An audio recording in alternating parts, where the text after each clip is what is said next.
Guys, oh, ampalaya guys, ampalaya, oh. Lunch namin. Oh, 5 years na ako dito sa Europe. Ngayon lang ako makakakain ng ampalaya. Yummy, yummy.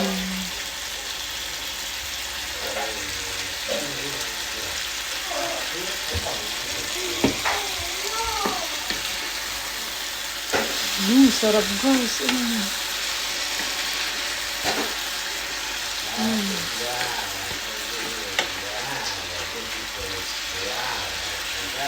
Tapos, ilagay natin yung egg.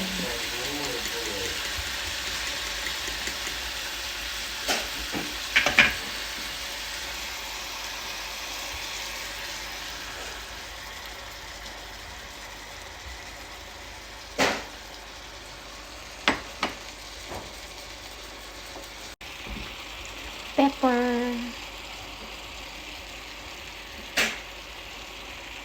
Tapos,